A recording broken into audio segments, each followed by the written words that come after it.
Magandang araw, Ginang Kamara. Ngayon, ilalagay namin ang aming sarili sa kalagayan ni Rizal.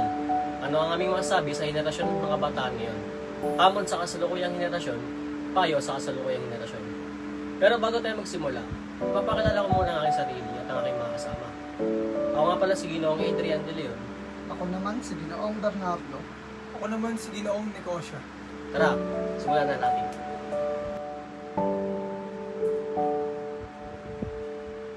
Sa mundong puno ng teknolohiya at tulong, ako, sa bayan, naglalakbay sa isang sulok. Kabataan, pakinig kayo sa kinig ng puso. Diwa ni Rizal, ito ang aking inuwit at titirano. Sa gitna ng kaguluhan, pangarap ay buhay. Kahit moderno, nagpapalagay huwag palampasin. Ang halagan ng kasaysayan, huwag itapon sa pagulad ng isip. Bayan ay pagulad. Kabataan, kayo ang pag-asa, magsikap at magtagumpay. Pusong nagmumula sa pagmamahal, di mawawalay. Responsibilidad sa bayan, isang sagradong tulong. Maglingkod at magmahal, yan ang landasin. Sa teknolohiya at kalakaran, maging bukas ang isip. Sa pag-ibig sa bayan, nahanap ang tunay na layunin. Huwag maging bulag sa pangangailangan ng iba. Sa bayang nagbigay buhay, laging pagmamahal ang ibigay. Kabataang mahal, sa pag-alakbay sa buhay, sa diwa ni Rizal, maging ilaw sa kinabukasan, laging bitbitin. Mga kabataan tagapagmana ng kinabukasan, sa mainit na pagbati sa inyong mga puso na puno ng pangarap at sigla. Sa panahong ito ng modernisasyon, huwag ninyong malimutan ang ugat na at kasaysayan na nagbubuklod sa atin bilang isang bayan. Sa pag-usbong ng teknolohiya, pabilisang pag-unlad, ang hamon sa inyong itangkilik ang kahalagahan ng kasaysayan at kultura. Gamitin ang mga aral na nakaraan upang maging gabay sa paghatak ng tamang landas. Sa pagtaguyod ng edukasyon, huwag lamang kayong maging estudyante, kundi maging tagapagtataglay ng pag-asa para sa mas makabuluhang kinabukasan.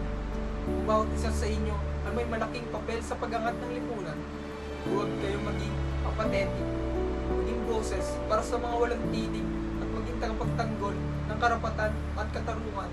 Huwag kayong matakot na maging instrumento ng pagbabago. Sa paglago ng iyong kaalaman, maging responsable sa paggamit ng teknolohiya.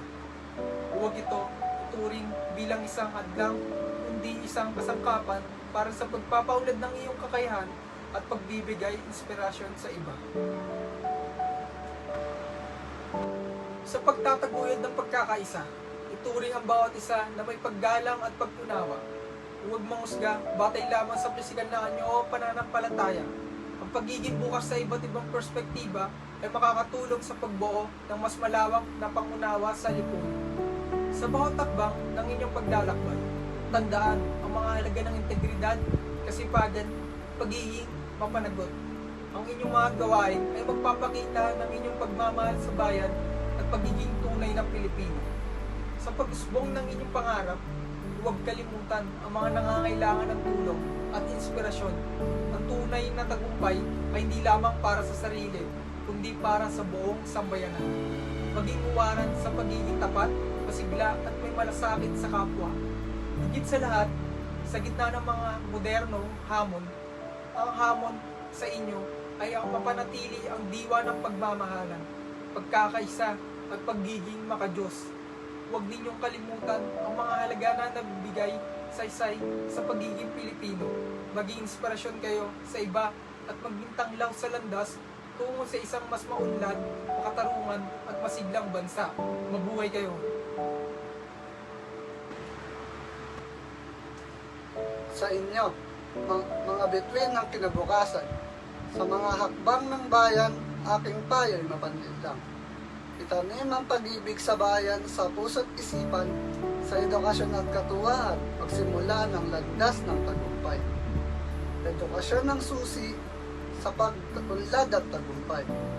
Masikap at mag-aral sa bawat galang may aral. Katuwaan kasabay ng pag-aaral, damdamin sa puso, kayo ang bituin, kayo ang pag-asa, sa inyo sumisiklab ang kinabukasan. bawat pagkakamali, may aral na naghihintay. Pagtanim ng pangarap, sa bawat landas sumulong. Puso na puno ng pangarap at pag-ibig sa bayan. Kayo ang lihim na tagapagpadala ng pag-asa at kinabukasan. Sa gitna ng kaharian ng pangarap at bitin, ako'y nagbibigay gabay, isang gabay ng pagmamahal at pangarap. Bituin ng kinabukasan, ang pangarap ay sa inyo.